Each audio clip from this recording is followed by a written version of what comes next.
할렐루야. 아멘. 예, 오늘 본문의 제목은 하나님보다 앞서지 말라라는 제목으로 말씀을 증거하도록 하겠습니다. 예, 오늘 이 본문을 사실은 좀 더 넓은 폭으로 읽으면 여러분들 이해하시기가 더 쉬울 텐데, 왜냐하면 이 본문에 대해서 조금 모르는 분들도 혹시 계실 수 있기 때문에 조금 더 추가적으로 설명을 하면은, 오늘 지금 이 본문의 사건이 어떠한 사건이냐, 지금 이제 이 아버지 이삭이 에서에게 죽기 전에 이제 별미를 가져와라. 그 별미를 먹고 너에게 마음껏 내가 축복하겠다라는 소리를 이제 리브가 아내가 듣고 나서 리브가가 사랑하는 이 야곱, 또 하나님이 태중에 있을 때 말씀하신 그 말씀을 떠올리고 또 야곱이 축복을 받을 수 있게 하는 그런 어떤 스토리가 전개되고 있는 이러한 상황입니다. 근데 우리가 이 자주 듣는 설교고 자주 우리가 접하는 본문이기 때문에 우리가 깊게 생각하지 못하는 부분들이 있고 그냥 그런가 보다 하고 넘어가기에는 오늘 이 본문이 우리에게 주시는 귀한 말씀과 뜻이 우리가 다시 한번 마음판에 새길 수 있는 시간이 되길 원합니다. 오늘 이 본문에 등장하는 이 이삭의 가정을 보면 정말 이 가정이 믿음의 가정이, 하나님을 섬기는 믿음의 가정이 맞나라고 생각할 수 있을 정도로 엉뚱한 이야기들이 지금 전개가 되고 있는 것을 우리가 볼 수가 있습니다. 여러분 생각은 어떠십니까? 그렇게 생각되지 않습니까? 어찌 보면은 우리가 요즘 말로 막장 드라마라고 이렇게 볼 수가 있어요. 진짜 막장 드라마 아닙니까? 분명히 이게 하나님의 뜻은 야곱을 그 뱃속의 태 가운데서도 어린 자가 큰 자가 어린 자를 섬기리라고 이렇게 말씀을 했는데, 그것과 관계없이 하나님은 하나님이고 나는 나다 하는 식의 어떤 이상, 물론 이 리브가에게 말씀하신 부분이지만 그렇게 아이를 임신 중에서 낳아서 기르는 동안에 그러한 부분을 남편과 나누지 않았을 리가 만무하고, 또 리브가에게까지 이렇게 말씀하신 부분을 영적인 이삭에게 말씀하지 않았을 리 또한 만무하다는 것이죠. 그런데도 불구하고 지금 이삭은 자기 소견에 좋은 대로 자기의 뜻대로 야곱보다는 자기가 좋아하는 에서를 택해서 축복하려고 하고 있다는 것이죠. 근데 여기까지는 그냥 그럴 수 있겠다 싶은데, 여기서부터 이제 막장 드라마가 시작이 되는 게, 염소를 죽여다가 그 털 많은 에서인 척 하면서 여기다 붙이고 여기다 그 털 가죽을 붙여가지고 아버지 눈이 침침해가지고 이제 잘 보이지 않는 그 아들들이, 물론 이게 에서하고 야곱이 쌍둥이였어요. 쌍둥이였는데 여기 지금 쌍둥이가 앉아있는데 잘 들으세요, 쌍둥이씨. 에서하고 야곱도 쌍둥이였어. 그러니까 이 형 에서의 생김과, 그러니까 이게 진짜 일란성이었는지 아니면 이란성인데도 불구하고 아버지가 이삭이 너무 눈이 침침해가지고 그걸 못 알아봤는지 모르겠어요. 근데 저도 처음에는 둘이서 비슷했는데 금세 뭐 한 달, 두 달 사이에 더 점점점 격이 벌어지고 있어요. 무게도 벌어지고 있고 얼굴도 좀 벌어지고 있는데, 저는 두 아들들을 다 이제 사랑하는 목사로서 누가 더 잘났다 이쁘다는 없어요. 다 똑같이 이쁘죠. 근데 지금 이 등장하는 에서는 특별히 사랑했던, 이삭은 특별히 사랑했던 큰아들 에서에게 축복하고 싶었던 거예요. 근데 일란성이었지 않을까? 근데 이란성이었어도 완전히 눈이 이제 나이가 들어서 어두웠던 것 같아요. 그러니까 만져보고 냄새 맡아보고 와서 뽀뽀해라 왜 그러는 거예요? 그래도 의심이 되니까 뽀뽀까지 하게끔 하면서까지도 그 냄새를 맡으려고 했던 거죠. 근데 이상한 가운데 이 사실을 안 리브가가, 야곱을 사랑하는 야곱의 엄마 리브가가 어떤 일을 벌였냐, 굉장히 무시무시한 얘기를 하잖아요. 괜히 야곱이 그러잖아요. 아버지를 속였다가 괜히 축복이 아니라 저주를 받을까봐 무섭습니다 하니까 리브가가 뭐라고 얘기합니까? 너의 저주는 내게로 돌리리니 내 말만 따르고 가서 너는 가져오라. 그러니까 내 말만 따라라. 네가 받은 저주 나에게 돌릴 테니까 따라오라 해가지고 막 어머니가 시키는 대로 양을 잡아다가 별미를, 아버지 좋아하는 별미를 만들어다가 넣고 그 축복을 안수받는 그 이제 아버지의 축복을 가로채고, 그리고 나고 이제 도망가듯이 나가고 나서 그 다음에 에서가 들어와서 별미를 잡아왔나이다 하면서 이렇게 하니까 네가 누구냐? 아버지 아들 에서입니다 했더니, 방금 아까 그럼 들어왔다 나간 건 누구냐? 그랬더니 그거는 야곱입니다. 이럴 수가 하면서 아버지도 땅을 치면서, 내가 이미 그 에서에게 할 축복을 야곱에게 다 했는데 더 이상 너에게 축복할 것이 없다 하니까는 울면서 뛰쳐나가서 이제 야곱을 죽일 계획을 하는 거잖아요. 그러다 보니까 또 그 모든 걸 주도했던 그 어머니가 어떻게 해요? 자신의 삼촌, 먼저 타양 말리 떨어져 있는 먼 곳에 있는 그 삼촌 라반에게로 그 야곱을 보내는 거예요. 왜? 에서가 죽이게 생겼으니까. 이러니까 이게 어떻게 보면 이 세상적으로 말하면 우리가 막장 드라마라고 볼 수가 있죠. 지금 이게 하나님 맞는 가정에서 일어날 법한 얘기냐 이런 얘기예요. 그런데 오늘 이 본문을 하나님 우리에게 주시는 것은 우리 또한 마찬가지라는 거예요. 교회 나와서 하나님 앞에서 온전한 척하고 있지만 실질적으로 그 가정에서 세밀한 부분들을 우리가 말씀 안에서 점검하다 보면 정말로 이 가정만큼 막장 드라마가 어디 있는가, 정말 우리 가정 같은 막장 드라마가 어디 있는가 라는 생각들을 오늘 이 본문을 통해서 할 수 있는 것, 그것이 하나님 우리에게 주실 깨달음과 은혜인 줄 믿으시기 바랍니다. 이삭이 첫 번째 이 실수가 뭡니까? 서두에도 말씀드린 것처럼 하나님의 뜻이 분명히 있는데도 불구하고 하나님의 뜻 그것을 외면하고 자신의 소견에 좋은 대로 에서에게 축복하려고 했다라는 것이죠. 오늘 읽은 부분은 아니지만 창세기 25장 28절에 보면은 이삭은 에서가 사냥한 고기를 좋아함으로 에서를 사랑했다고 얘기하고 있어요. 그러니까 에서를 사랑하는 이유가 뭐였어요? 나가서 사냥해가지고 아버지한테 그 사냥한 걸 가지고 잘 이제 음식을 해줬던, 그러니까 사냥한 고기를 좋아했다는 거예요. 이것만큼 더 육적인 그런 본능적인 어떤 그런 자기 소견에 오른 대로 좋은 대로 하는 게 어디 있겠어요. 마찬가지 여러분, 자 여기 지금 목사가 앞에서 말씀을 전하고 있는데 성도들 많은 성도들, 우리 교회 엄청 많은 이 성도들이 이제 모여서 예배를 드리는 가운데 누가 목사에게 자꾸 별미 헌금을 하고 또 별미 이런 음식을 대접한다고 해서 목사라고 하는 사람이 그 사람만 대놓고 노골적으로 집중적으로 좋아한다. 그리고 여러분 대접하고 싶은 마음이 여기 굴뚝 같으나 대접하지 못하는 사람, 그런 사람들의 마음을 어떻게 하냐면, 자, 뭐 저를 높이려고 말씀드리는 것이 아니라 제가 이제 어떤 사람인지 여러분들에게 좀 말씀을 드리면 하나님이 굉장히 세밀하게 주시는 부분들이 많아요. 제 마음 가운데. 예전에 이제 교회를 개척하고 나서 헌금에 대해서 모든 그런 재정적인 부분을 지금은 재정부가 없기 때문에 혼자 감당해야 되다 보니까 모자르고 채우고 남으면은 남이 먹을 거 고기도 한번 먹고 막 이렇게 이제 재정을 감당하고 있는데 어느 날 왜냐면 이제 한 10년 동안 사역자로 그냥 이렇게 교회에서 사역할 때는 재정에는 신경 쓸 필요가 없었잖아요. 주는 사례비나 받고 그냥 그걸 가정 재정만 신경 쓰면 됐지만, 근데 교회 이제를 하다 보니까 이제 초기에 나이대가 비슷한 어떤 두 자매가 이제 한 사람은 헌금을 그 주에 200만 원을 했단 말이에요. 그리고 또 한 사람은 똑같이 생긴 봉투에다가 2,000원을 했단 말이에요. 그것을 계수하는 가운데 제 마음속에 200만 원 한 자매에 대한 어떤 큰 애정, 아끼는 마음이 생긴 것도 아니요. 그렇다고 해서 2,000원 한 자매에 대해서 크게 이 자매가 지금 에서처럼 나에게 고기를 먹을 수 있도록 그 능력을 가지고 고기를 먹을 수 있는 에서를 특별히 사랑했던 그러한 마음이 있었던 것도 아닌데도 불구하고 하나님께서 그 순간에 저에게 말씀하시고 싶었던 것이 있었던 것 같아요. 근데 이 안에서 똑같이 바라보고 있지 못한다라는 내 마음의 어떤 그 미세한 현미경을 갖고 들여다봐야만 보일 법한 그냥 웬만한 그냥 어떤 누구라도 그냥 200만 원 여기다 적고 2,000원 적고 하면서 그냥 지나갈 수 있을 법한 그러한 이야기를 하나님이 그냥 넘어가게 하지 않으시고 어떻게 했느냐? 이 마음에 여러분 얼굴에 보면 현미경으로 보면 모낭충 같은 게 있어요.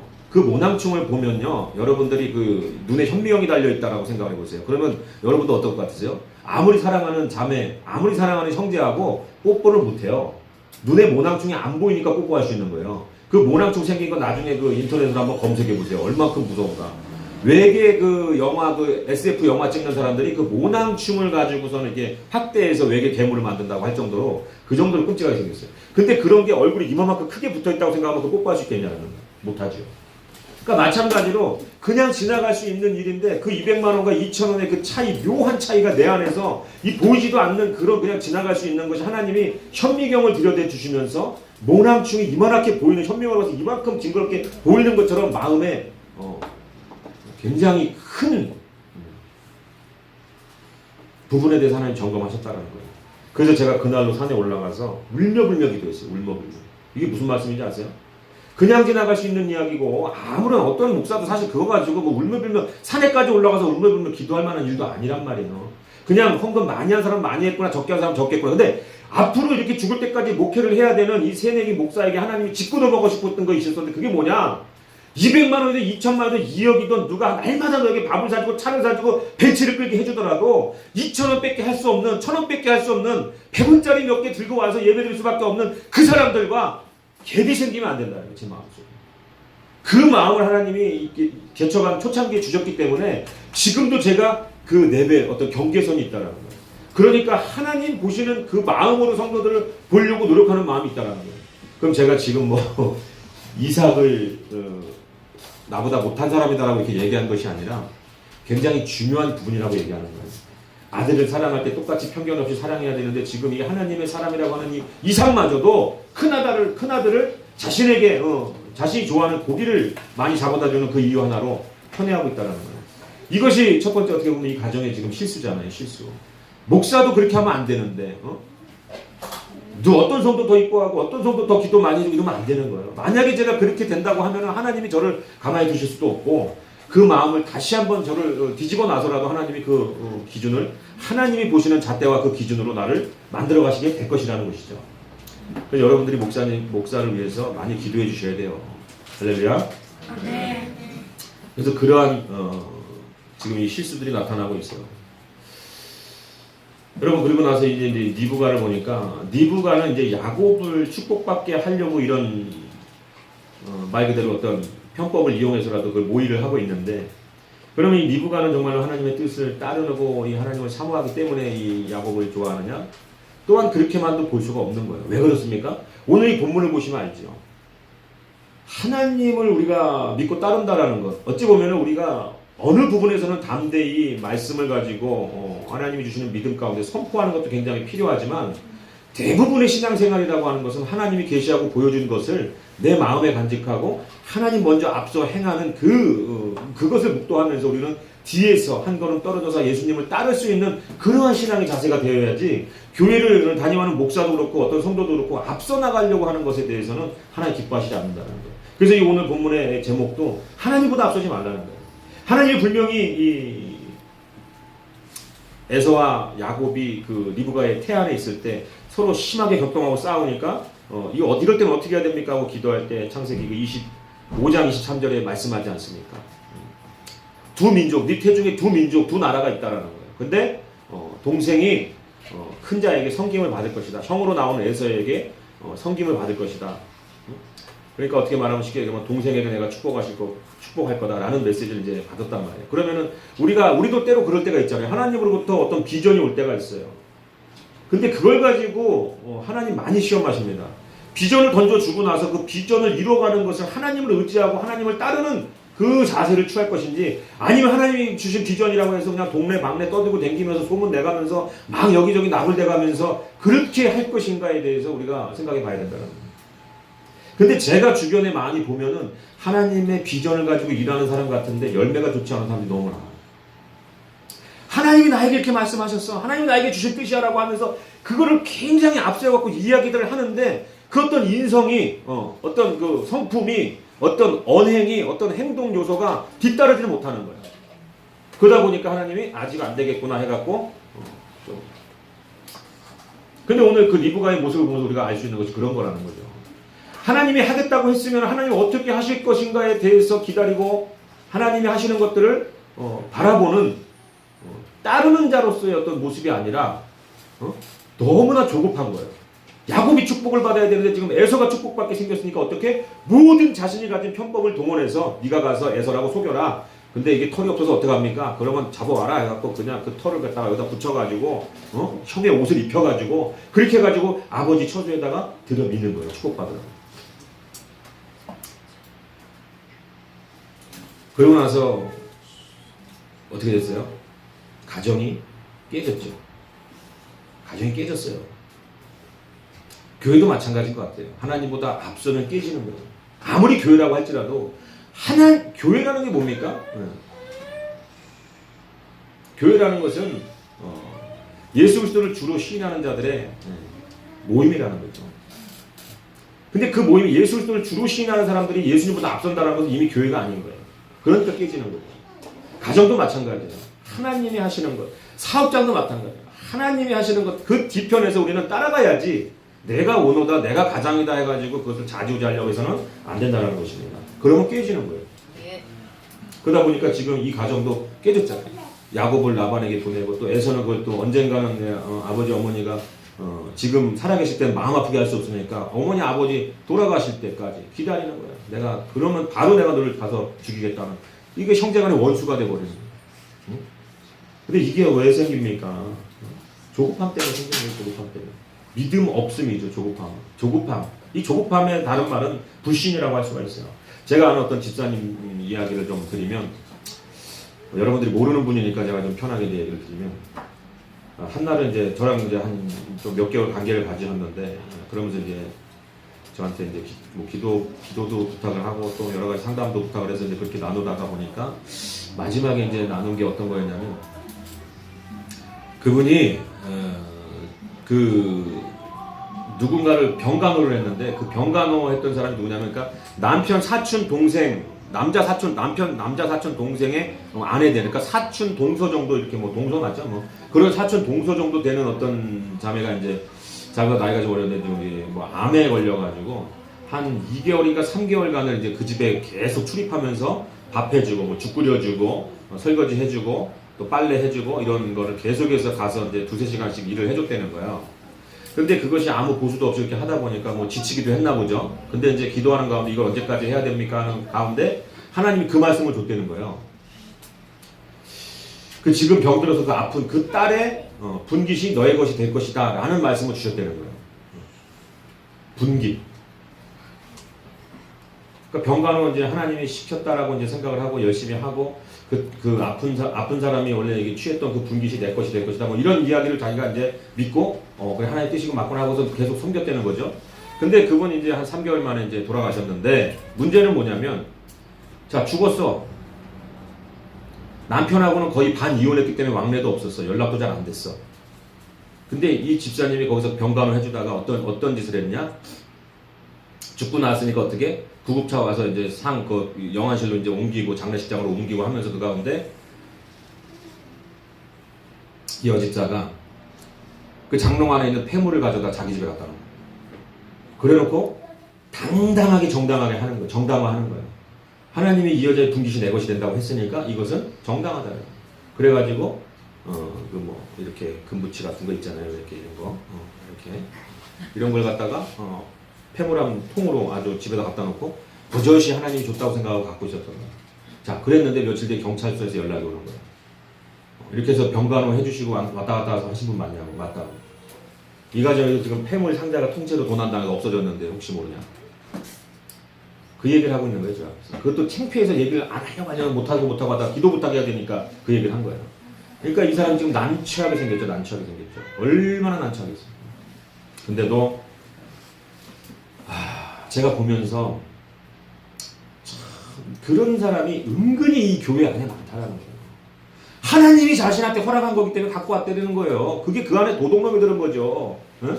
지금 니부가도 보세요. 하나님이 그렇게 태중에서부터 그 비전을 줬으니까 그런 모든 수단과 방법을 안 가리고 그렇게 하려고 하는 것들은 하나님을 앞서는 거예요. 그 분깃이 도대체 뭐가 될지도 봐야 될 거 아니냐 말이에요. 하나님이 주신다고 해서 하나님이 주실 때까지 기다려야 될 거 아니냐 말이에요. 응?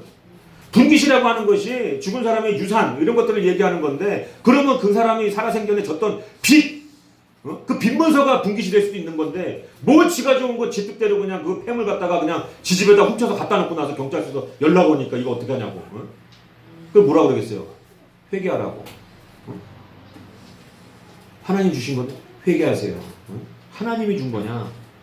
그 안에 욕심이 모든 음성 듣는 것도 지금 완전히 뒤죽박죽 망각되어 있다고. 근데 이게 문제가 뭐냐면 사실 이 집사님 제가 알기 전에 어떤 집사님을 통해서 알았는데 그 집사님이 어떤 교회 열심히 그 성도로 막 몇 시간씩 기도하면서 잘 섬기고 있었는데 그 교회에 이제 지금 제가 먼저 얘기해드렸던 그 폐물 갖다가 집에다 갖다 놓은 집사님 그 교회에 들어갔는데 둘이서 꽁짝꽁짝 같이 기도하자 서로 위로되면서 같이 시간 맞춰서 같이 기도하자 같이 기도했는데 그러고 났는데 지금 그 전에 제가 다니던 교회에서 알던 집사님이 이 집사님을 소개시켜 준 거예요. 그래서 이 집사님도 저한테 이제 상담도 좀 받고 좀 이런저런 얘기 나누고 교제하고 싶어서 이렇게 해서 했는데 제가 그 가운데 이제 뭘 느꼈냐면 이분이 지금 하나님을 따르는 듯 하지만 지금 그 안에 물론 우리도 똑같아요. 우리 여러분 제가 그분만 정죄하는 게 아니고 여러분 우리 스스로 알아야 된다는 거예요. 하나님을 따르는 외형적인 모습을 다 갖춰줬는데도 이 안에 그 욕심이라는 문제를 해결하지 못하면 이렇게 양심 역사하는 거예요.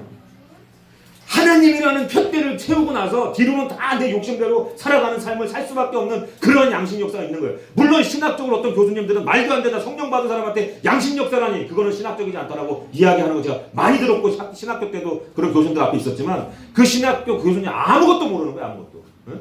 성령 받았어도 그 안에 우리가 육을 입고 있기 때문에 보는 것으로 날마다 생각하는 것으로 말하는 것으로 듣는 것으로 죄를 짓게 되고 그 죄와 욕심이 이 안에 도사리게 되는 거예요. 그러니까 예를 들면 그런 거잖아요.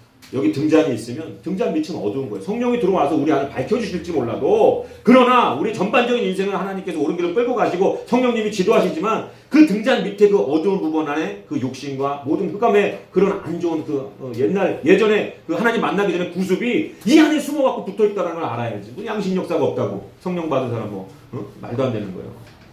현실적으로 그런 경험해보지 못하고 이 지식적으로 배웠기만 하니까 그렇게 배운다고 전하는 거예요. 혼내가면서. 그거 아니란 말이에요. 그래서 여러분들 우리가 제가 그때 그래갖고 그 집사님을 소개했을 때 이 기존에 먼저 알던 집사님한테 뭐라고 그랬냐면 조심스럽게 3번인가 얘기했어. 너무 신뢰하지 마세요, 저분. 목사 눈엔 보여요. 응?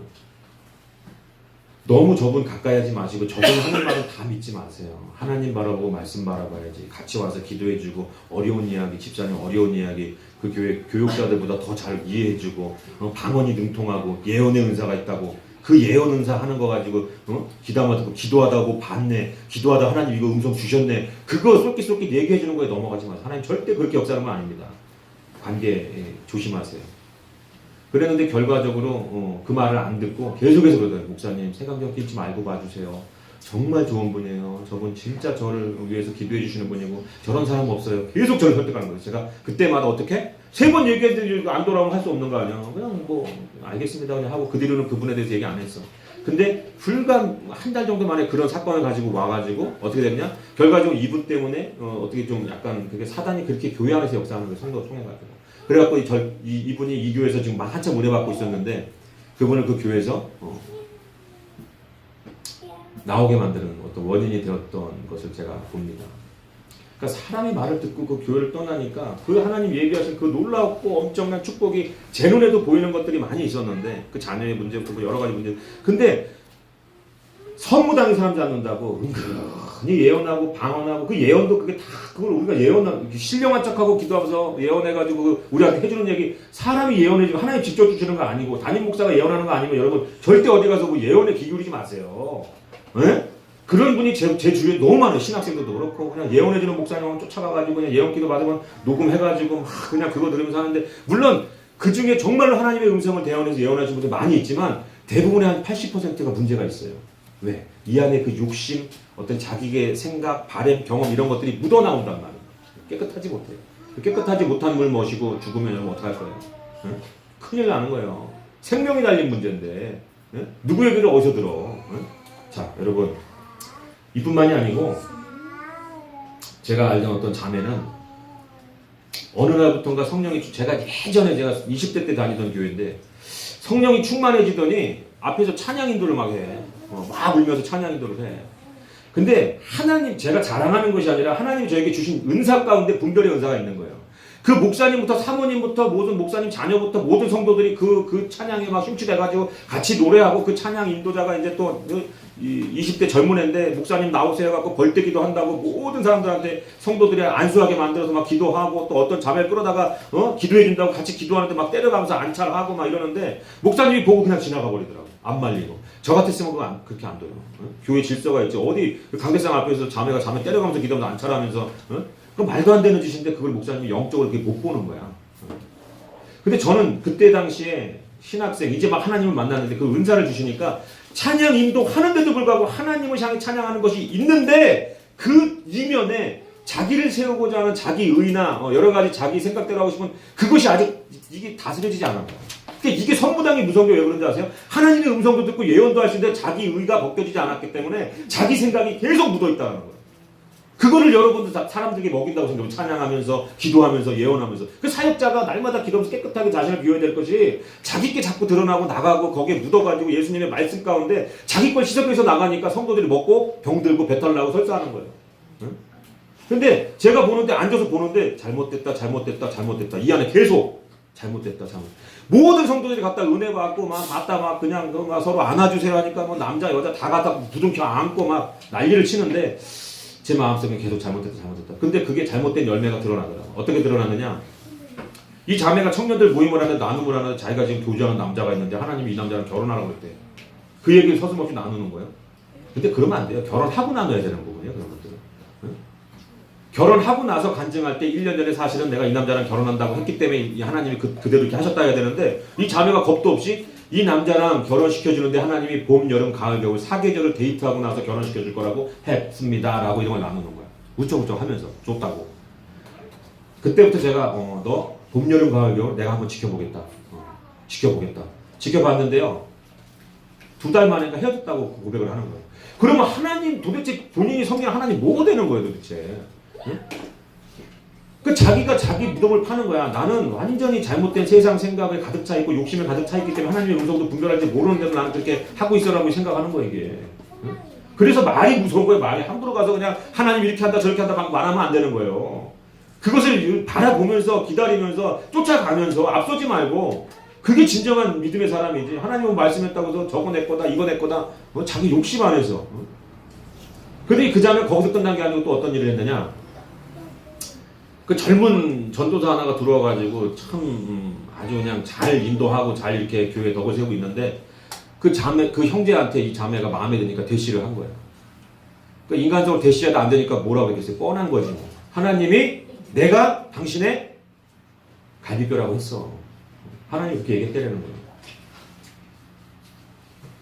그러니까 이 전도사가 뭐라고 했어요? 만약에 하나님이 그렇게 당신에게 그런 계시를 하셨다면 나에게도 동일하게 계시할 거 아니냐. 난 기다리겠다.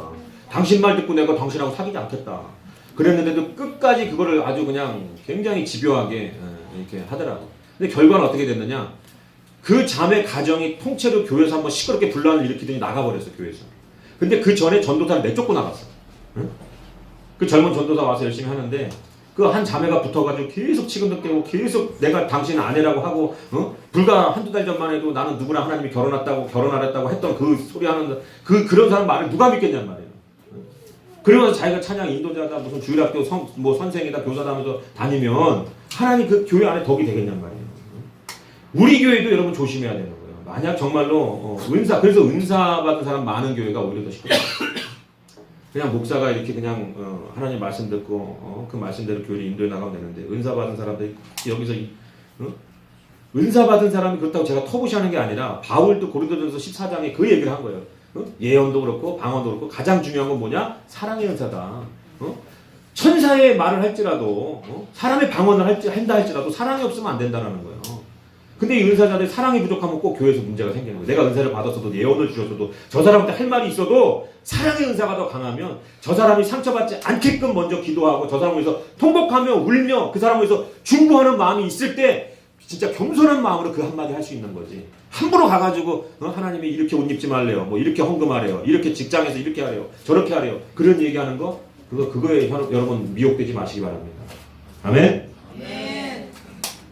근데 이러한 제가 방금 전에 말씀드렸던 그 자매 집사님 이런 사람들의 그 마음에 하나님의 음성을 들었다고 하면서 오늘 리브가처럼 하나님의 음성을 들었지만 이 앞서 나가는 거 왜 그러는 거예요? 하나님이 일하시기 전에 자기가 막 사기쳐서 하는 거 왜 그런 거예요? 조급함이 있어서 그런 거예요, 사람이. 근데 이 조급함이 어디서 오느냐? 100% 우리 안에 다스려지지 않은 욕심에서 온다는 거예요, 욕심. 하나님이 일하셔야 되는데 왜 이렇게 늦어? 하나님이 하신다고 이렇게 늦어? 내가 손만 뻗으면 지금 닿을 수 있는 거리에 있는데 왜 늦어? 그러니까 자기가 어떻게? 그 조급함, 그 욕심으로 인해서 자기가 취하는 거예요. 그래놓고 하나님이 준 거다라고 이야기하고 있어요. 얼마나 이렇게 잘못된 신앙인이 지금 이 세상 교회에 얼마나 많은지 몰라요, 여러분. 우리 정말 조심해야 돼요. 여러분, 야고보서 1장 15절에 욕심이 잉태한 즉 죄를 낳고 죄가 장성한 즉 사망을 낳느니라. 이 욕심 때문에 그렇다는 거예요. 욕심 때문에. 13절 14절도 읽어볼까요? 사람이 시험을 받을 때 내가 하나님께 시험을 받는다 하지 말지니 하나님은 악에게 시험을 받지도 아니하시고 친히 아무도 시험하지 아니하시느니라. 오직 각 사람이 시험을 받는 것은 뭐 때문에? 자기의 욕심에 끌려 미혹되느니라. 그러니까 우리가 여러분 제 주변에도 시험 받아가지고 상담하러 오는 분들이 대부분들이 제가 먼저 이야기하면서 하나님이 눈물 흘리면서 얘기하게끔 하는 게 뭔지 아세요? 자기를 상처 투성이로 왔어요. 피 흘리면서 왔어요. 교회에서 상처받고 자녀에게 상처받고 부모에게 상처받고 형제에게 상처받고 여러 가지 목회자에게 상처받고 그런데 하나님이 원하시는 건 뭐냐면 그 상처받은 당사자가 하나님 앞에 온전한 회개하길 원하시는 거예요. 왜? 회개하려고 하는 순간부터 성령의 그 강한 임재 가운데 내가 무엇을 잘못했는지를 알게 하신다는 거예요. 우리가 상처받는 것, 물론 제가 100% 그렇다고 얘기하는 건 아니지만 대부분 정말로 욕과 같이 하나님이 단련하시기 위해서 그 상처를 주고 고난을 주는 사람도 있지만 대부분의 많은 90%의 사람은 자신 안에 있는 그 욕심이 상처를 본인에게 가져오는 미끼 역할을 한다라는 것을 제가 얘기하는 것이 아니고 성경에 기록되어 있다는 것을 말씀드립니다. 그래서 10대, 20대에는 이성에 대한 욕심이 많죠. 정욕적인 부분이 많은 거예요. 그리고 30대, 40대는 돈 욕심이 많아요. 먹여 살려야 되고, 그죠? 애들 가르쳐야 되고, 집도 계속해서 이사 가야 되고, 직장에서 계속 뭐 명예퇴직이니 뭐 이런 거 있다 보니까 돈이나 좀 많이 있어서 살겠다. 10대, 20대는 내가 저 여자만 내가 진짜 마누라로 얻으면 내가 살겠다. 저 남자랑만 결혼하면 내가 살겠다. 그리고 나서 이제 60대, 50대 되면 그때 되는 뭐가 이제 명예와 권력인 거예요. 조심해야 될 건 교회 안에서 마찬가지예요. 목사 마찬가지고, 모든 직분자들 마찬가지예요. 교회 안에서 내가 어느 정도 그게 다 이 안에 있는 욕심이라는 거죠. 하나님 근데 이것을 정말 하나님 좋아하시지 않는 거예요. 근데 그 욕심이 안에 있다면 어떻게? 사단은 역사하죠. 사단은 그 욕심을 통해서 들어가서 계속해서 상처를 주면서 뭔가 모르게 정말 그 공동체 안에서 명예와 권력을 거머쥐게끔 하는 인간적인 수단을 동원하게끔 만드는 그런 일들을 한다. 그래서 우리는 분별할 줄 알아야 되는 줄 믿으시기 바랍니다. 분별해야 돼요. 분별. 이것들을 분별하지 못하면 정말 우리는 그러니까 이 이성에 대한 욕심도 그렇고 이성에 대한 어떤 뭐 자매나 형제에게 끌리는 마음도 그렇고 또한 여러 가지 이제 사업, 명예, 권력, 돈 욕심 이런 건 뭐예요? 성경에 나오는 거 아닙니까? 요한일서 2장 15절부터 17절에 보면은 이 세상에나 세상에 있는 것들을 사랑하지 말라. 누구든지 세상을 사랑하면 아버지의 사랑이 그 안에 있지 아니하니 이는 세상에 있는 모든 것이 육신의 정욕, 안목의 정욕, 이생의 자랑이라. 다 아버지께로부터 온 것이 아니요 세상으로부터 온 것이라. 세상도 그 정욕도 지나가되 오직 하나님의 뜻을 행하는 자는 영원히 거하느니라. 아멘. 여러분 사단이 유혹하는 건 딱 그거예요. 육신의 정욕, 안목의 정욕, 이생의 자랑. 예수님도 40일 금식하시고 나서 그 세 가지를 공격하는 거 아닙니까? 이생의 자랑. 높은 데 올려놓고 떨어져 봐라. 천사가 받쳐줄 거 아니냐. 물론 그렇게 하겠죠. 근데 떨어졌을 때 그 자랑하게 만드는 거예요. 절해라. 네가 보는 모든 성들 나에게 절만하면 어렵게 십자가를 통해서 그거 아니다. 절만하면 된다라는 거예요. 내가 다 줄 수 있는 권한이 있다고 그렇게 얘기하는 거예요. 그건 뭐예요? 안목의 정욕. 보이는 모든 것 좋은 거 내가 갖고 싶은 거예요. 근데 우리가 예수님을 믿는다고 하면서도 그 안목의 정욕에 벗어나지 못해서 명품을 시가모야 내가 되고 어떤 보여주는 데 있어서 명품을 뭐 입고 감고 타고 댕겨야 그것으로 인해서 내가 만족감을 얻는다면 여러분 정말로 생각해 봐야 될 것은 우리 안에 예수가 없다라는 거예요. 안목의 정욕. 지금도 제가 형제들 만나고 자매들 만나면 아직도 이 눈에 자기가 보였을 때 좋은 섹시한 자매, 뭐 하는 자매, 뭐 이런 것들에 대해서 이 정욕이 어두워가지고 진짜 하나님이 원하시는 배우자를 찾지도 못하고 계속 세상적인 그런 안목적인 정욕적인 걸 찾으면서 하나님이 나는 장가 안 보내 이러고 있어요. 그렇게 죽어야지. 다 인생의 자랑.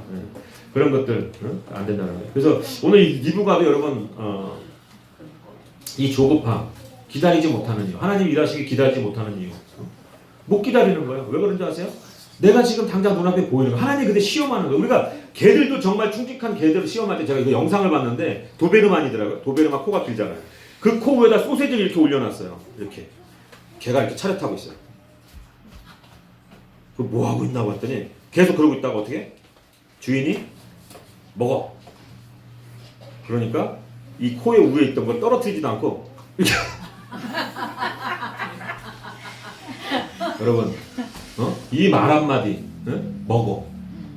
그 한마디 기다리는 거예요. 이 개가 얼마나 배고팠을까요? 얼마나 먹고 싶었을까요? 그 소시지 냄새가 코에다 올려놨으니까. 이마에다 올려놨으면 좀 덜 할 거 아니에요? 코에다, 코끝에다 올려놓고 계속 이렇게 기다리는 거예요. 먹어. 여러분, 우리가 이러한, 하나님 보실 때 이런 정말 어떻게 보면 이 개만도 못한 성도들이 되면 안 되잖아요. 하나님 두고 보시기도 아까운 성도들이 돼야지. 응?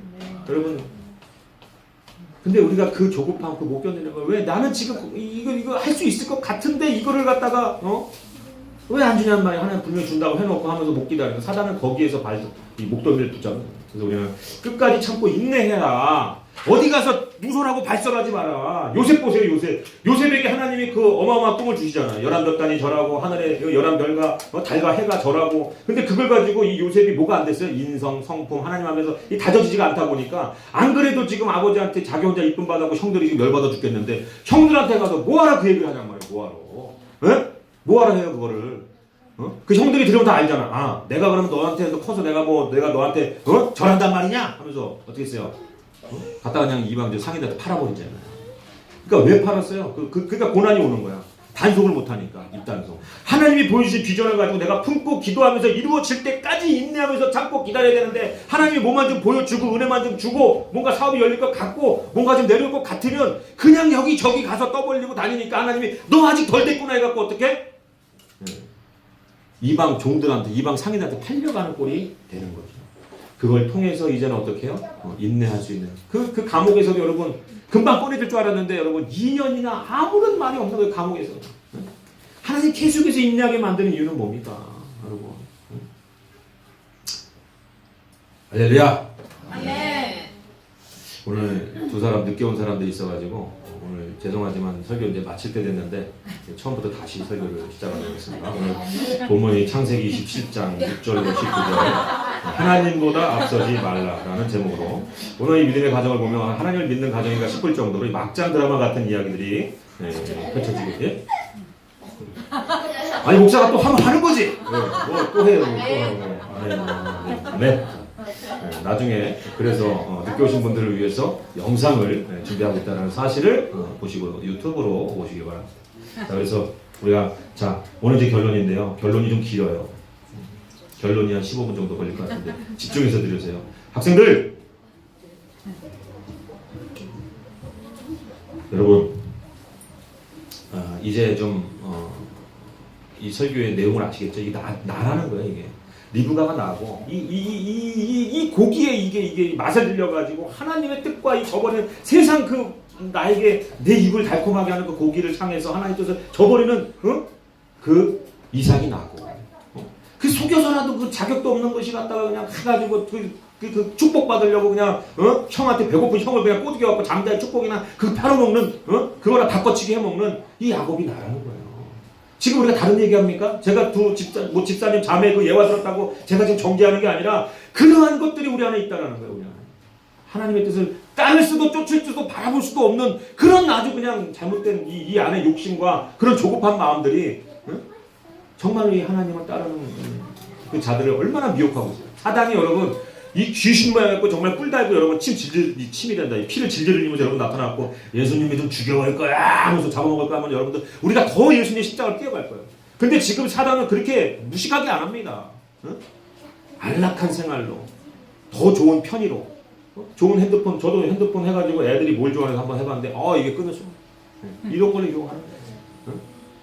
좋은 TV로 요거 인피니트 영화 보세요 여러분. 아주 얼마나 거미줄식으로 그냥 이런 영웅 저런 영웅 해가지고 막 해갖고 돈을 수백 수조 원 수천조 원을 갖다가 그 영화로 우리가 다 우상 숭배하는 거 아니에요. 극장 가서 다 그거 보면서 지금 그렇게 멋지게 시한찬란하게 사단이 들이대는 거예요. 우리가 여러분 정신 차리세요. 벤치마크 달고 오는 거예요. 고난으로 오고 고생으로 요새 오는 줄 아세요? 돈으로 오고 명예로 오고 권력으로 오는 거예요. 그거에 다 넘어가는 거지. 사단이 정말 우리 안에 무섭게 온다 그러면 우리는 알죠. 무서워 보이니까 하나님 찾겠죠. 근데 너무나 편리한 모습으로 이성으로 둔갑해서 여자친구로 남자친구로 둔갑해서 우리에게 오는 거예요. 왜 웃어? 왜 뭐 찔려?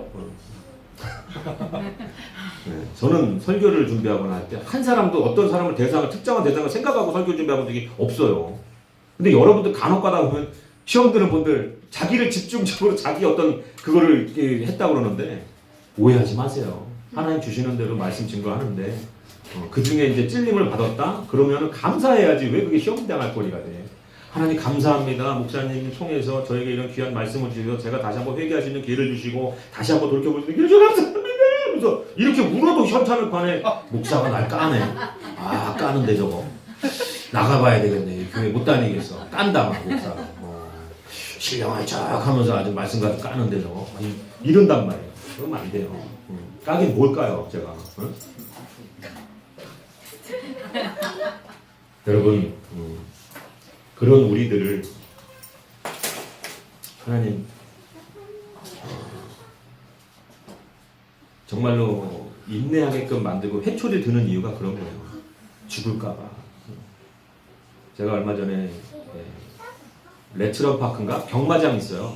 서울대공원 가다가 그때 뭐 6월 6일 아니 뭐였지 현충일인가 아니 현충 지금 6월달이야. 6월 6일 아니야 안 됐잖아. 뭔 소리야? 5월 뭐 하여튼 뭔 날이었죠? 아 석가. 우리 까모니 형 다지. 우리 그분 저기 기념하는 날에 그 뭐 또 목사인데 또 의무가 있잖아요. 토요일 날 주일 항상 이 교회만 있다 보니까 이제 아들놈도 그렇고 또 어린이집 평일 어린이 가고 그래갖고 이제 가장의 의무를 좀 다 해야 되니까 또 나가기 싫은데 계속 집사람도 또 약간 또 이렇게 해갖고 눈치 주고 그래가지고 가자 해가지고 서울대공원 가려고 그랬더니 아유 지금 주차장까지 찍어놓은 내비가 2km가 넘게 남았는데 거기서 차가 안 가고 막힌 거야. 근데 이제 웬만한 사람들은 기다리더라고. 근데 저는 못 기다려요. 미쳤냐 이런 데 가갖고 이거 기다려가지고 에이 틀어버렸어. 야 집에 가! 근데 가는데 내처럼 파크 해갖고 뭐 큰 게 있어. 이건 뭐야 들어가 보자. 그때는 이제 거기가 이제 쉬는 날이야 그날. 그래서 경마장 갔는데 쪼랑말 한 마리도 구경 못했어요. 그냥 텅 비어있는 경마장 가서 애들 그냥 마음껏 뛰어댕기라고 이제 풀어놓고 했는데 그 주차장에서 이제 다 보고 볼 것도 없었지만 이제 집에 오려고 딱 하는데 이 차가 여기 이제 이 차가 한 대 되어 있고 시온이가 여기서 뛰어 나오고 있고 우리 차는 저 건너편에 있고 그래서 제가 이제 딱 그 둘이 건너가려고 딱 보니까 차가 여기서 쨍 하고 오길래 시온이 어떻게 했느냐? 멈춰! 스톱! 했는데 시온이 어떻게 했겠어요? 내 아버지! 이렇게 했겠어요? 멈춰 하는 순간 어떻게? 더 본능적으로 그 말을 듣고 싶지 않은 거야. 멈춰! 이렇게 오다 멈춰 하니까 이렇게 뛰더라고요. 그래서 제가 어떻게 했겠어요? 팔로 딱 잡았지. 안 잡았으면 어떻게 됐겠어요? 여러분 그 아들이 아버지 말을 듣지 않는 이유가 뭔지 아세요? 내 목적지가 눈앞에 보이는데 뭔 소리야. 지금 저 10m도 안 되고 5m 앞이 내가 지금 탈 차가 저 앞에 있는데 뭘 멈춰. 똑같은 거예요 우리도. 하나님이 멈추라고 하는데 기다리라고 하는데 못 기다려. 보이니까. 저 바로 앞에 있는데 뭘 기다려. 주신다고 했던 거 아니야. 어차피 저거 타고 갈 거 아니야? 버스 타고 갈 거야? 차 타고 왔는데 그 차 저기 앞에 있는데 뭐 버스 기다려. 저거 타면 되지. 시온이 마음속에 그게 있는 거예요. 야 멈춰. 그냥 냈다 때리고 확 잡았죠. 그러고 나서 어떻게 됐겠어요? 뒤지게 혼났죠. 아빠가 멈추라면 멈추는 거야 알겠어? 네 눈에 보이지 않는 찬 아빠 눈에 다 보여? 어디서 이놈 시새끼 이러면 다시는 데리고 나오지 않아 이 새끼야. 마찬가지예요. 하나님 눈에는 다 보이는 거예요. 왜 기다리게 하는지 우리가 답답하고 모르고 왜 인내하게 하는지 우리 눈에 보이지 않으니까 모르지만 하나님 눈에 그 모든 악한 요소들이 다 보이기 때문에 그래서 우리를 만드는 가운데 기다리라고 하는데 그걸 못 기다리고 튀어나가는 저런 시온이 같은 어린아이 같은 짓을 우리가 하고 있단 말이에요. 이 남자가 내 남자인데 뭔 소리 하고 있어? 뭘 기다려? 이 사업이 지금 하나님이 열어준다고 했던 사업인데 뭘 인내해? 뭘 예배를 먼저 드려? 가서 그냥 보사만 안 지내면 됐지 뭔 예배를 드려? 이러고 있어요. 인내해야 될 줄 믿습니다. 자 오늘 여러분 보십시오. 자 오늘 이 이삭의 가정 너무나 이 말도 안 되는 이 막장 드라마 같은 이 가정. 근데 여러분 이 오늘의 이 스토리 가운데서도요 하나님께서 우리에게 주시는 그 구속사적 그 계시의 메시지, 하나님의 사랑이 여기저기 숨어 있다는 것을 여러분 발견하셔야 돼요. 자 한번 보십시다. 우리가 이 야곱처럼 여러분 어찌 보면은 아버지로부터 축복받을 자격이 없는 자라는 것을 우리가 알아야 되는 거예요. 근데도 하나님 어떻게 했어요? 그 아버지를 통해서 축복받게 하셨다는 거예요. 우리는 이 땅에 살면서 많은 부분 넘어지고 실수하고 사단의 친구 노릇, 세상과 벗되고 하나님을 떠날 때가 많지만 그런데도 불구하고 야곱이 자기 장자권을 그 속여서 또 아버지에게 축복받는 것도 속여서 그런 자격 없는 오히려 저주를 받아야 되는 이 야곱이라고 하는 그 인물을 하나님이 그 이삭 아버지를 통해서 축복하시는 그 사랑이 하나님의 사랑이라는 거예요. 축복받을 자격이 있어서 우리가 축복받는 것이 아니요, 구원받을 자격이 있어서 우리가 구원받는 것이 아니요, 십자가의 그 대속의 죽음의 사건이 우리를 구속하시고 하나님의 사랑을 나타내셨기 때문에 우리가 예수를 주로 시인하는 자들마다 우리를 하나님이 그 예수 그리스도의 십자가 그 의로 말미암아 우리를 구원하신다라는 거예요. 그렇기 때문에 이 구속사적 계시가 이 막장 드라마 같은 이 가정 안에서 하나님의 눈으로 이 성경을 바라볼 때 하나님 우리를 얼마나 사랑하는지에 대해서 우리에게 깨닫게 해주시는 부분들이 있다라는 것이에요. 좀 더 깊게 한번 여러분 우리가 들여봐야 될 것은 뭐냐면은 형 에서의 옷을 입고 갔을 때 이게 목소리가 야곱 목소리니까 이 이삭 아버지가 어떻게 해요? 입 맞추라고 그러죠. 그때 냄새를 맡는 거예요. 그러고 나서 뭐라고 말씀하냐? 여기서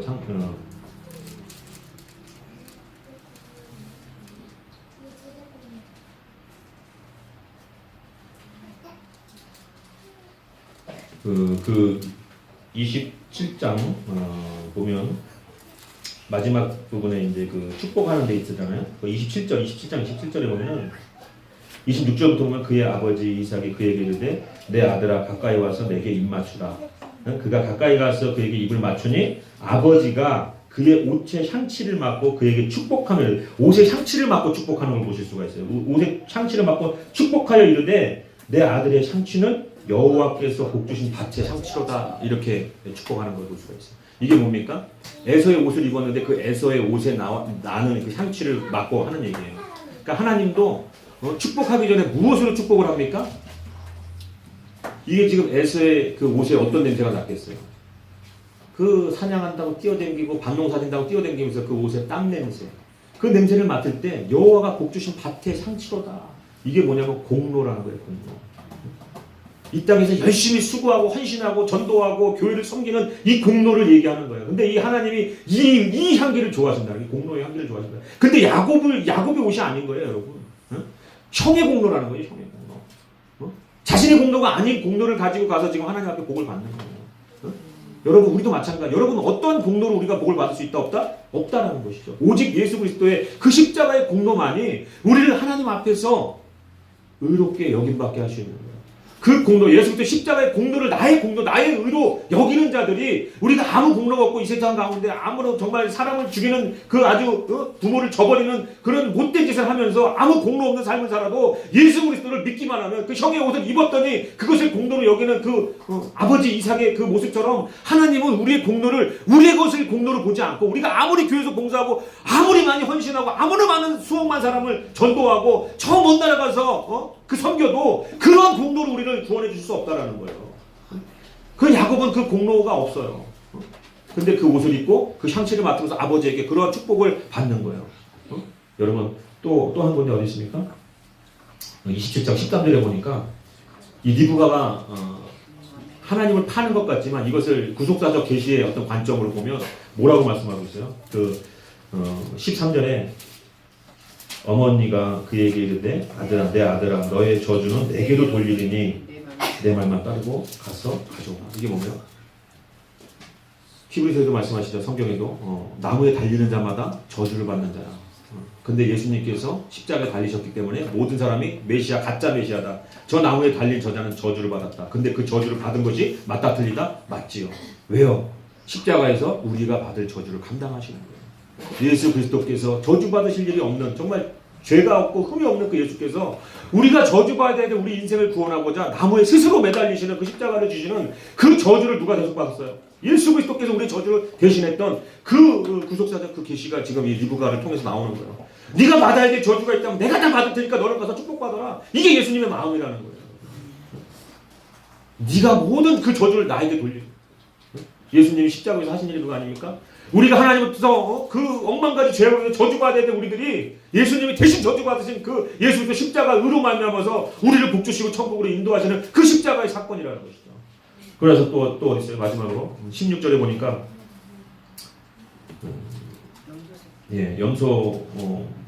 염소를 잡아다가 그 가죽을 갖다가 어떻게 했어요? 손과 이 매끈한 부분에 그 가죽 옷을 입힌 거나 마찬가지예요. 여러분 창세기에도 나오죠. 선악과를 따먹고 죄 지은 인간이 아담과 하와가 나뭇잎을 가지고서는 그 옷을 만들어서 입었는데 그 수치를 그게 가릴 수 있어요? 그 나뭇잎 말라서 시들어도 우리 가릴 수가 없는 거예요. 그러니까 예수 그리스도를 예표하는 우리 십자가에서 우리를 대신해 죽으실 그 예수 그리스도 희생의 예수 그리스도 십자가를 그 상징하는 그래서 짐승을 죽여서 하나님께서 짐승을 친히 죽이지 않습니까? 친히 죽여서 그 가죽으로 만든 옷을 입히는 거예요. 수치를 덮기 위해서.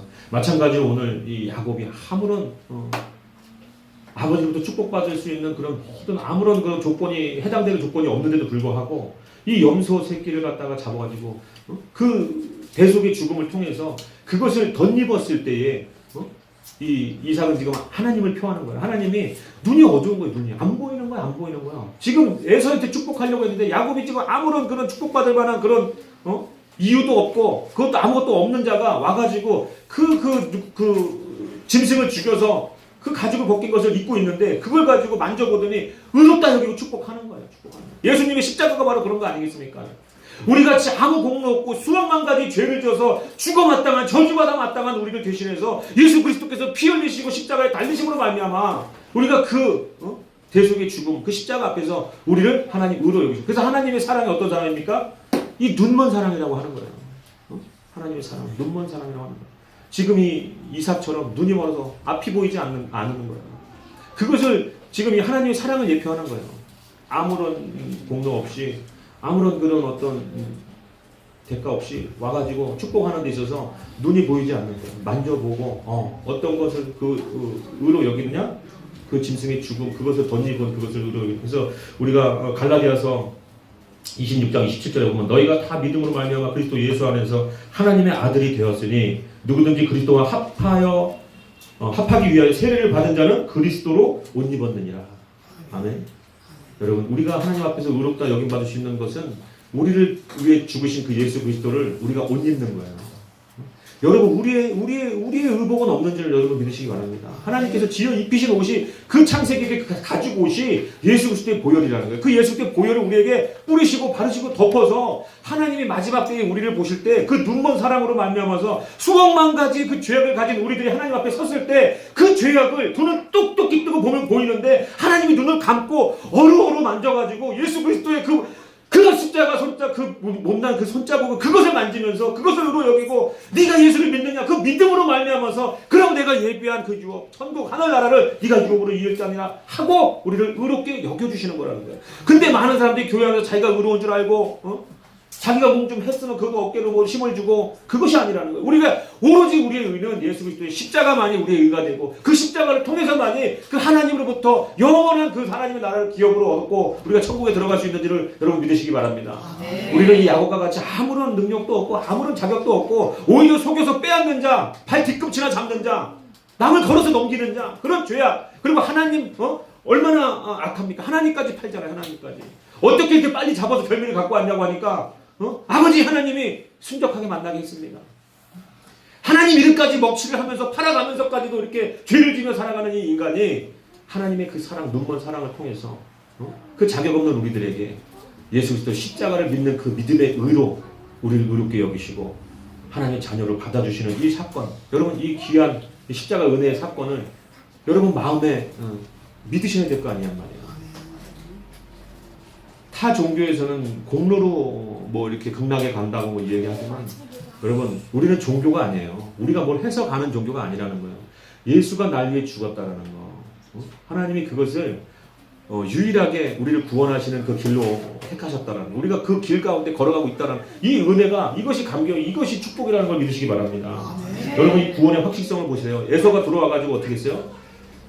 아까 그 야곱이에요. 그거 취소하고 나한테 축복해 주세요라고 얘기하는데 이삭이 뭐라고 합니까? 그럴 수 없다고 하잖아요. 이미 내가 너에게 줄 축복을 다 줬다는 거예요. 그래서 우리 같으면 어떻게 해요? 그게 속였으니까 거짓말했으니까 그거 물러. 그 취소. 취소고 에서 일로와. 이거 야곱 나쁜 놈이네. 그거 취소야. 너 이 새끼 저주받아. 이렇게 하고서 에서 축복했으니까 아니라는 거예요. 이삭이 뭐라고 그래요? 내가 할 축복 이미 모든 축복을 야곱에게 쏟아 부어줬다. 에서가 울면서 나에게 축복해달라고 하는데 오히려 저주받잖아요. 오히려 뭐라고 저주받습니까? 그 27장 그 38절에 보니까 에서가 내게도 그리하소서 하고 소리 높여 우니 그 아버지 이삭이 그에게 대답하여 이르되 내 주소는 땅의 기름짐에서 멀고 그리고 내리는 하늘의 이슬에서 멀 것이며 너는 칼을 믿고 생활할 것이며 너 아우를 섬길 것이며 매임을 벗을 때에는 그 멍에를 내 목에 이게 저주를 받잖아요. 그러니까 이게 뭡니까? 구원의 확실성인 거예요. 하나님이 한번 예수 그리스도를 통해서 예수 그리스도의 의를 통해서 우리를 구원하신 그 구원의 그 사건이 우리가 어떠함으로 인해서 그것이 없어지고 취소가 되는 게 아니라는 거예요. 하나님도 취소하지 못하는 그 사건이 바로 예수 그리스도의 십자가를 통한 우리 대속의 사건이라는 것이죠. 믿으십니까? 여러분 근데도 여러분들이 정말로 그 믿음 안에서 구원의 확신을 가지고 살아가야지. 오직 했으면 지금 에서가 다시 자기도 축복해달라는데 안 해주고 저주해버리잖아. 이미 야곱에게 해줬다. 어? 그것은 불변성이라는 거예요. 우리의 구원은 불변성이라는 거예요, 여러분. 여러분들이 하나님이 택정하셔서 우리가 예수 그리스도의 피값으로 우리를 사셨다면 우리는 이제는 죽으나 사나 예수 그리스도 그 의로 말미암아 하나님의 자녀인 줄 믿으시기 바랍니다. 그거는 변함없는 거예요, 여러분. 변함없는 거예요. 근데 어떻게 해야 돼요? 믿는 자에게 주시는 구원이라는 거예요. 하나님을 주로 고백하고 시인하고 따라야 된다는 거예요. 앞서 나가지 않아야 된다는 거예요. 지금 에서가 저주받는 이유가 뭡니까? 장자의 그 명분을 우습게 여겼다라고 성경은 기록하고 있어요. 값없이 여겼다라는 거예요. 하나님의 자녀로서의 여러분 그 교회 나와서 예배 드릴 수 있는 그 특권을, 그 장자의 특권, 그 직분을 우습게 여겨버리는 거예요. 그러니까 저주를 받는 거예요. 여러분 우리도 마찬가지예요. 목사로서의 직분이 있어요. 또 장로, 권사, 집사. 여러분 성도는 일반 성도니까 직분이 없다? 아니죠. 하나님의 자녀, 성도로서의 직분이 있다라는 거예요. 그 직분을 감당해야 되는 것이죠.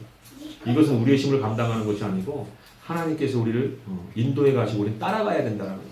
그 감당한다고 앞서가도 안 되는 거예요.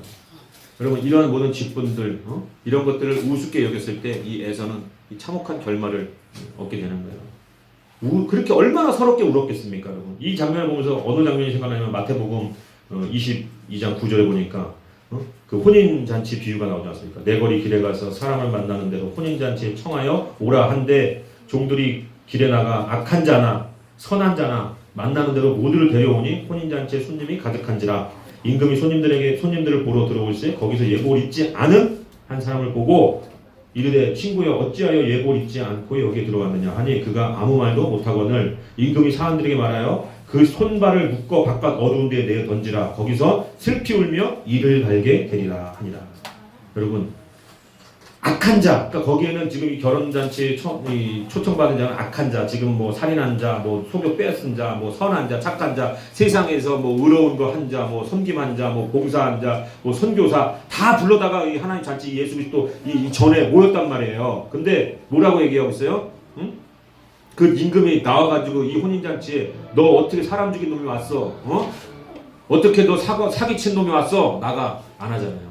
뭐라 그래요? 어찌하여 예복을 입지 않았냐? 그 예복이 뭐예요? 예수 그리스도의 십자가 의라는 거예요. 예수 그리스도를 믿는 믿음이라는 거예요.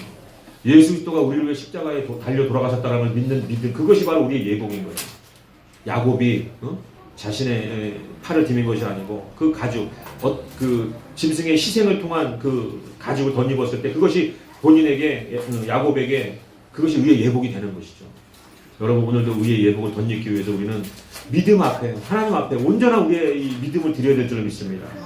앞서 나가지 말고 예수 그리스도 가신 그 길을 따르기로 소원하고 다짐하고 정말로 우리를 위해서 이 열어주신 그 구원의 길이 얼마나 이 감격적인 정말 이 소식인가, 이 기쁜 소식 가운데 하나님 앞에 감사하고 찬양하고 예배하고 눈물을 흘리며 기뻐해도 모자른 판에 에서처럼 배고파 죽겠는데 장자의 특권, 장자의 축복, 그 장자가 뭐겠느냐 하면서 팔아버리잖아요.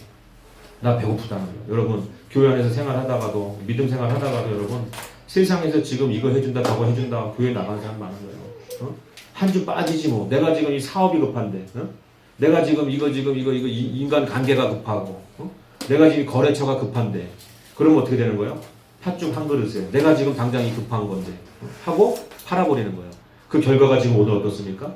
축복받지 못하고 오히려 저주받고 슬피 울며 일을 가는 거예요. 여러분들 직분, 사명, 하나님의 자녀로서의 그 사명 감당하시기를 바랍니다. 아멘. 여러분들 그걸 붙드시기를 바랍니다. 아멘.